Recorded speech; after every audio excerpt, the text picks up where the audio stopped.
Dear sir अफीन student exercise number 14 का question number 7 और 8 इस लेक्चर के अंदर करेंगे और ये लास्ट इस तरह का क्वेश्चन है दो। इसके बाद हमारे पास सोल्यूशन जनरल सोल्यूशन वाले क्वेश्चन आ जाएंगे, वो बहुत इंटरेस्टिंग और मजे वाले क्वेश्चन है। ये भी बहुत आसान थे, अगर जिस दिन बच्चों ने मेरा पहला लेक्चर देखा होगा तो उनको ये तकरीबन अमूमन आ जाएंगे। लेकिन इसमें यह है कि सबसे पहले वहाँ पे आपके पास वैल्यूज बनी होती थी, कोई भी ना कोई ट्रिग्नोमेट्रिक फंक्शन की वैल्यू थी, फिर हमें इजीली पता चलता था रेफरेंस एंगल का। लेकिन यहाँ पे वैल्यू नहीं बनी हुई, तो ये जरा काम थोड़ा सा इस वजह से मैं करता हूँ। तो बेटा इसको यहाँ कॉस स्क्वायर पे डिवाइड कर ले, सारे के सारे को यहाँ तो साइन पे डिवाइड कर ले, तो हम कॉस पे डिवाइड कर लेते हैं।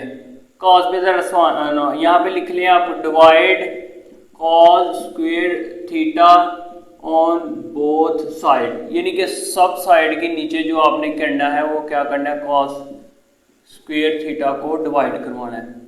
तो -2√3 और साथ साइन थीटा, और दोनों को कर सकते हैं आप। हमने तो किया कि इसको कॉस स्क्वायर को आप साइन स्क्वायर को भी कर सकते हैं, गलत नहीं होगा।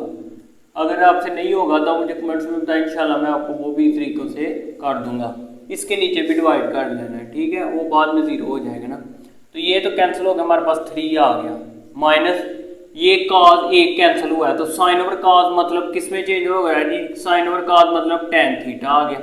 ये साइन ओवर कॉस tan होता है, लेकिन स्क्वायर है तो साथ स्क्वायर के साथ आ जाएगा, 3 tan square theta is equal to 0 को जिस पे डिवाइड करें मल्टीप्लाई करें 0 आता है। तो बेटा अब बहुत आसान हो गया, क्योंकि हमें ये चाहिए पॉजिटिव, तो पॉजिटिव करने के लिए सब को उस तरफ ले जाते हैं। तो जब सारे के सारे उस तरफ जाएंगे तो इधर देखिए 0 बच गया। वैसे तो इस वजह से एक एक स्टेप कर रहा हूँ, यहाँ पर 3 tan स्क्वायर थीटा, इसके बाद ये उधर जाएगा तो ये बन जाएगा +2√3 tan थीटा, और ये प्लस है तो इधर आके आ जाएगा माइनस, ठीक है। तो ये समझ लें कि 0 मैंने इस साइड पे लगा लिया, ये स्टेप ना करने के बजाय। अब बच्चों को ना मिस्टेक होती है, आप कहेंगे सारी ये तो सारा सारा इधर है, ये समझ लें कि हो जाता है, कोई नहीं। जब आप इस साइड पे लेके आते हैं बाद में आप 0 इस साइड पे भी लिख सकते हैं। अब आपने क्या करना है, एक कंप्लीटिंग स्क्वायर मेथड से भी किया जा सकता है, कंप्लीट स्क्वायर मेथड से करते हैं, बहुत आसान है वो भी। 3 tan स्क्वायर थीटा आगे आ गया बेटा,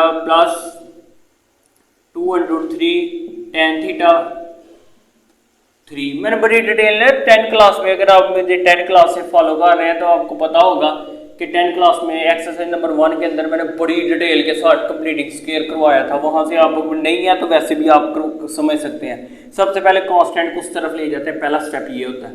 दूसरा स्टेप होता है कि यहाँ पर हमारे पास 1 बचना चाहिए, तो यहाँ पर आपके पास ऑलरेडी मेरे ख्याल से यहाँ पे 1 ही बचता था। ये क्वेश्चन जरा मैं एक दफ़ा देख लूँ, ये ठीक है जी क्वेश्चन। तो अब आपके पास क्या होना चाहिए कि यहाँ पर 1 बचना चाहिए, या तो आप इस तरह कर लें या तो आप स्क्वायर कंप्लीट कर लें। इस तरह भी होता है, अगर आप स्क्वायर कंप्लीट करना चाहें तो वो इस तरह होगा, इसके ऊपर √3 लगाया ना, तो आपको पता है ये समझ लें कि साथ स्क्वायर भी है। जब इसका स्क्वायर लेंगे तो √3 का जब स्क्वायर आएगा तो ये कैंसिल हो जाएगा, इस वजह से मैंने अपने से लगा लिया। स्क्वायर कंप्लीट कर लेते हैं, फिर आएगा जी 2a स्क्वायर लिख लिया, फिर 2ab, a हमारे पास आ रहा है जी √3 tan थीटा, और b हमारे पास नहीं है, उसको हम छोड़ देते हैं। तो ये देखें ऑलरेडी 2√3 tan थीटा, अब हमें पता चल गया कि ये ऑलरेडी आ चुका है, तो यहाँ पर 1 नहीं होगा, 1 को उससे मल्टीप्लाई करें तो इस तरफ आपने 1 का स्क्वायर लगा देना, b का स्क्वायर। इस तरीके आपने ये अपने से लगाया ना 1 का स्क्वायर, तो बेटा फिर आपने इस तरीके से भी यहाँ पर भी ऐड कर देना, ठीक है। ये आपने स्टेप याद है। अब ये होल स्क्वायर बन चुका है a square 2ab + b square, तो ये बन जाता है जी √3 tan थीटा +1 का होल स्क्वायर। तो इधर बेटा आ गया 3 + 1, मतलब कितना आ गया 3 + 1 आंसर 4, डायरेक्ट 4 लिख रहा हूँ। टेकिंग स्क्वायर बोथ साइड, इधर भी स्क्वायर इधर भी स्क्वायर, प्लस माइनस लगाया, ये इससे कैंसिल हो गया, तो यहाँ पर आ गया जी √3 tan theta +1 is equal to +-2 आ गया। तो ये प्लस है, उधर जाके क्या हो जाएगा माइनस, तो √3 tan थीटा तो -1 +-2 आ गया। तो ये मल्टीप्लाई उधर जाके क्या हो जाएगा डिवाइड, tan थीटा -1 ± √2/√3 दोनों के नीचे आ गया। अब एक दफ़ा प्लस करते हैं एक दफ़ा माइनस, तो यहाँ पर मैं कर लेता हूँ एक दफ़ा प्लस एक दफ़ा माइनस, फिर हम इसको रेज करके वैल्यू लगाएंगे। अच्छा सबसे पहले जी -1 - 2/√3 ये लेते हैं एक तरफ, और एक तरफ हमने क्या लेना tan थीटा बराबर -1 +2/√3। तो ये तो करें तो ये तो सिंपल आ जाता है, माइनस प्लस में आता है, ये 1/√3, 2 में से एक निकाले तो ये tan थीटा का आ गया। लेकिन यहाँ पे हमें फर्दर सॉल्व करना पड़ेगा बेटा, tan थीटा और यहाँ पे आ गया जी -3/√3। तो अब इसको रैशनलाइज कर लें, ऊपर भी √3 लगा लें, नीचे भी √3, तो ये tan थीटा -3/√3 और नीचे जब 3 का क्या बन जाता है स्क्वेयर, √3 का स्क्वेयर, तो ये इससे कैंसिल हो जाएगा, ऊपर आ गया 3/√3, नीचे आ गया 3, 3 के साथ कैंसिल, जवाब आ गया जी tan थीटा का बेटा क्या जवाब आ गया -√3। एक हमारे पास ये आ चुका है और एक हमारे पास ये आ चुका है। अब रेफरेंस एंगल से करता हूँ मैं रेस, इसको करते हैं,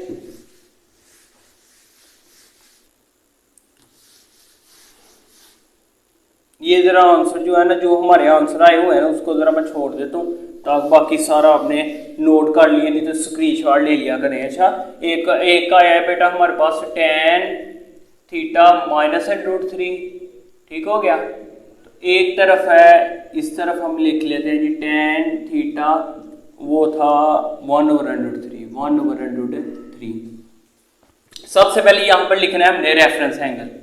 तो रेफरेंस एंगल बेटा हम लिखते हैं, रेफरेंस एंगल एक एफ आता है। रेफरेंस एंगल में √3 यानी कि किस एंगल पे होती है वैल्यू, 60 डिग्री पे। तो रेफरेंस एंगल के अंदर बेटा यहाँ पे थीटा यूज हुआ तो थीटा की वैल्यू यानी कि कितने, रेफरेंस एंगल फिर क्या आ जाएगा जी 60 डिग्री, या तो हम इसको बेटा लिख सकते हैं π/3। समझ आ गई ना। फिर हमने देखना है ये नेगेटिव है, तो हम लिखेंगे किस किस क्वाड्रेंट में बेटा नेगेटिव है। क्वाड्रेंट tan थीटा किस किस में नेगेटिव है, इसमें tan थीटा पहले के अंदर सारे पॉजिटिव है, इसमें मतलब दूसरे और चौथे के अंदर, दूसरा क्वाड्रेंट और चौथे क्वाड्रेंट के अंदर। ये मैंने शुरू से ही लिखे रहने दिया साथ। तो यहाँ पे मैं लिख देता हूँ जी इन सेकंड क्वाड, तो इन फोर्थ क्वाड, ठीक हो गया। इसी तरीके से फर्स्ट सेकंड क्वाड के अंदर है जी थीटा जो है पाई माइनस रेफरेंस एंगल है, तो यहाँ पे मैंने लिख दिया जी पाई माइनस रेफरेंस एंगल, ठीक है। रेफरेंस एंगल बेटा हमने फाइंड किया हुआ, ऊपर क्या है π/3 लिखा, इसका एलसीएम लिया 3 पाई और इसको 1 से क्या पाई आ गया और नीचे 3 आ गया, तो ये जवाब आ गया हमारे पास 2 π/3। इसी तरीके से बेटा ये थीटा जो है 2 पाई माइनस रेफरेंस एंगल है, तो 2 पाई माइनस रेफरेंस एंगल बेटा हमारे पास π/3 ही है, तो यहाँ पे हम पुट कर लेते हैं, अब क्रॉस मल्टीप्लाई करें 6 पाई माइनस π/3 और ये आ गया 5 π/3। तो ये बेटा हमने इस साइड से निकाल लिया। अब इस साइड पे भी निकालते हैं, ये मैं जरा निशान लगा लेता हूँ इधर नहीं है, बाद में प्रॉब्लम ना हो हमें। सबसे पहले यहाँ पे लिखेंगे जी रेफरेंस एंगल, इसका भी रेफरेंस बेटा एंगल हमारे पास क्या आ जाता है 1/√3, कौन से किस पे होता है 30 डिग्री पर। 30 डिग्री का मतलब क्या हुआ π/6। तो बेटा अब tan थीटा पॉजिटिव किस में, यहाँ पे ना एक चीज भूल गए कि किस किस क्वाड्रेंट में, हमें लिखा नहीं है लेकिन मैंने आपको बता दिया था, ये भी साथ लिख लें। tan थीटा इज नेगेटिव इन कौन कौन सा क्वाड्रेंट था, सेकंड एंड फोर्थ क्वाड। यहां पे भी है पॉजिटिव है, तो यहां पे लिखना है tan theta is positive in first quad and किसके अंदर पॉजिटिव है, थर्ड क्वाड, ठीक हो गया। यहां पे हम बना लेते हैं फर्स्ट क्वाड और यहाँ पे बेटा हम लिख लेते हैं in fourth quad. In fourth के किस क्वाड है, थर्ड क्वाड। तो पहले के अंदर तो जस्ट रेफरेंस एंगल है, पहला तो बहुत आसान है, यहाँ पे आप लिखेंगे जी जस्ट रेफरेंस एंगल है, तो रेफरेंस एंगल आपके पास है जी π/6। और जो तीसरे के अंदर है जी पाई प्लस रेफरेंस एंगल, तो थीटा जो है पाई प्लस रेफरेंस एंगल है, तो पाई प्लस रेफरेंस एंगल π/6 है, ठीक है। तो ये जब क्रॉस मल्टीप्लाई करेंगे 6 पाई जमा पाई और नीचे 1 को 6 से 6। तो इसका जवाब क्या आ जाएगा बेटा, इसको मैं रेज कर रहा हूँ, ये आपने वैल्यू लिख ली हुई है ऊपर हमने, तो ये इसको रेज कर देते हैं। ये बन जाएगा 7 पाई/6। तो रिक्वायर्ड सोल्यूशन लिखता हूँ, आंसर आ चुका है हमारा। यहाँ पे मैं लिख देता हूँ बेटा रिक्वायर्ड सोल्यूशन, सारे के सारे आंसर यहाँ पे रिक्वायर्ड सोल्यूशन थीटा किस किस के बराबर आ गया, 2π/3, 5π/3, 2π/3, कामा डाल के आ गया 5π/3, फिर कामा डाल के आ गया π/6, फिर कामा डाल के 7π/6। ठीक है, ये चारों के चारों आंसर लिखने आगे पीछे हो सकते हैं। अब करते हैं जी क्वेश्चन नंबर 8। क्वेश्चन नंबर 8 बहुत आसान। तो यहाँ पर भी बेटा ये क्वेश्चन के अंदर भी हमने ये कोशिश करना है, एक ट्रिग्नोमेट्रिक फंक्शन के अंदर कन्वर्ट करते हैं। ये इजीली कन्वर्ट हो जाएगा। बहुत है साइन स्क्वायर थीटा किसके बराबर है, आपको मैंने चैप्टर नंबर 9 के अंदर बड़ी डिटेल से बताया, sine square theta plus cos square theta equal to 1।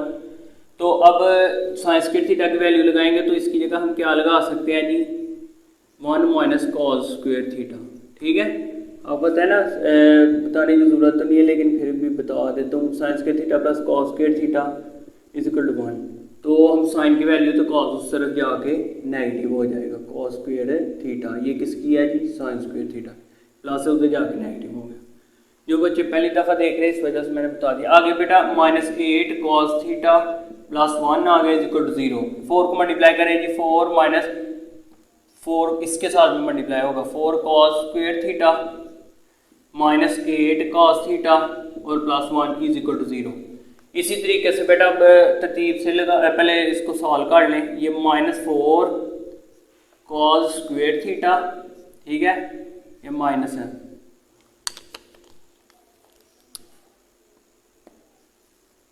Marker नहीं चल रहा, अगर मैं दूसरा मार्कर यूज कर लूँ। यहाँ पे बेटा 4 कॉस स्क्वायर थीटा, इसके बाद आ गया जी 8 कॉस थीटा और ये प्लस है, ये भी प्लस है, ये +5 आ जाएगा इज इक्वल टू 0। तो ये आ रहा है माइनस, स्टार्टिंग में आपको माइनस नजर आ रहा है ना, माइनस कॉमन ले लें ताकि थोड़ी सी आसानी हो जाए फैक्टराइजेशन करने में। तो माइनस कॉमन जब लेंगे, ये माइनस समझ ले 1 कॉमन ले रहे हैं, ठीक है, जिसमें कुछ ना कॉमन हो -1, तो माइनस माइनस क्या आ जाएगा, +8 कॉस थीटा और माइनस प्लस -5 आ गया इज इक्वल टू 0। इस तरफ भी -1 पे डिवाइड कर दिया, इस तरफ भी, ये तो कैंसिल हो गई। यहाँ पे finally cos square theta plus 8 cos theta -5 is equal to 0। तो इसको फैक्टराइजेशन करेंगे, फैक्टराइजेशन करने का तरीका, मल्टीप्लाई करें तो -20 आए, ऐड करें तो कितना आए, 8 आए। तो देखें 10 और 2 ईजी हैं बहुत सारे, 10 और 2 फैक्टर आ गए। देखें 10 कॉस थीटा जो भी यहाँ पर होता है उसको साथ लिखना होता है, और -2 कॉस थीटा, ये देखें मल्टीप्लाई करें तो -20 भी आ रहा है 10 और 2 को, और ऐड करेंगे तो 8 आ रहा है, -5 इज इक्वल टू 0।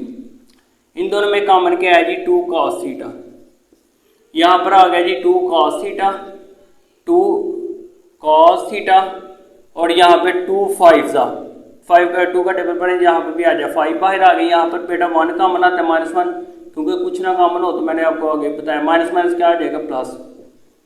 तो अब इसमें और इसमें कॉमन क्या है, 2 कॉस के, ये कॉमन है जी, 2 कॉस थीटा प्लस 5, इधर है जी 2 cos theta -1 is equal to 0। दोनों 0 के बराबर रखें, इधर आ जाएगा जी 2 cos theta plus 5 is equal to 0, और इधर आ जाएगा बेटा 2 cos theta -1 is equal to 0। तो ये आ गया 2 cos theta is equal to 1, और cos थीटा का जवाब बेटा आ गया 1/2। अब हम चेक करते हैं वो ऊपर, इसको भी सॉल्व कर लेते हैं साथ। 2 cos थीटा और ये -5 आ गया, ये मल्टीप्लाई हो तो उधर जाकर बेटा क्या हो जाएगा, डिवाइड। तो ये सॉल्व आगे नहीं हो सकता, क्यों, यहाँ पे आपने यहाँ पे नीचे पहले लिख दे, it is not possible. Reason क्या है जी, रीजन भी आगे जरूर मेंशन आपने करना है। रीजन ये है कि ये कॉज की रेंज से बाहर है। कॉज की जो रेंज है वो कितनी होती है, -1 लेस देन और equal to cos theta less than और इक्वल 1, यानी कि -1 से -1 हो सकती है, -1 से ना तो बड़ी हो और 1 से ना तो छोटी हो। लेकिन आप इसको डिवाइड करेंगे तो ये तो -1 से बड़ी नहीं, तो -2.5 आ रहा है, इसको डिवाइड करके देख लें तो -1 तक ही आनी चाहिए, तो -2 भी नहीं था आना चाहिए। तो तो इस वजह से ये पॉसिबल नहीं है। सिर्फ इस पे चेक करनी है, चलिए आसानी होगी हमारे लिए, तो जल्दी जल्दी चेक कर लेंगे इस पे भी। कॉस थीटा सबसे पहले हम लिखेंगे जी, यहाँ पे ऊपर में लिख रहे तो कॉस थीटा आया हमारे पास 1/2। तो इसका रेफरेंस एंगल क्या है बेटा, सबसे पहले रेफरेंस एंगल बेटा हमारा कॉस किस 1/2 किस पे होता है, 60 डिग्री पर, ठीक है। तो 60 डिग्री इसको रेडियन में चेंज करें तो π/3। तो अब बेटा आपने क्या करना है, किस किस की कोऑर्डिनेट के अंदर पॉजिटिव है कॉस, तो यहाँ पे लिखेंगे पहले cos theta is positive in first quad के अंदर एंड फोर्थ क्वाड, यानी फोर्थ क्वाड। तो बेटा अब आपने करना क्या है, यहाँ पे हमने क्या लिखना है, first quad and fourth quad लिखा है, तो यहाँ पे आप बना लें इन फर्स्ट क्वाड, तो यहां पर बेटा आप बना लें in fourth quad. First quad के अंदर जस्ट रेफरेंस एंगल थीटा किसके बराबर है जी, जस्ट रेफरेंस एंगल, सिर्फ रेफरेंस एंगल के, तो रेफरेंस एंगल हमारे पास है π/3 आ जाएगा। और इसके अंदर फोर्थ क्वाड्रेंट के अंदर 2π माइनस रेफरेंस एंगल है, 2π माइनस रेफरेंस। पहले ये मैंने इस वजह से पहले ऐसे लिखा गया है, पहले लेक्चर के अंदर मैंने बड़ी डिटेल से बताया हुआ था, अगर जिन बच्चों ने देखा मैंने समझाया था सारा किस तरह याद करना है। 2π माइनस रेफरेंस एंगल हमारे π/3 है, क्रॉस मल्टीप्लाई कर लें, ये आ जाएगा बेटा हमारे पास 6π माइनस π/3 और थीटा का जवाब आ गया जी 5π/3। तो जवाब हमारे पास बेटा दो आए हैं, सिर्फ π/3 और 5π/3। तो यहाँ पे मैं लिख लेता हूँ जी रिक्वायर्ड सॉल्यूशन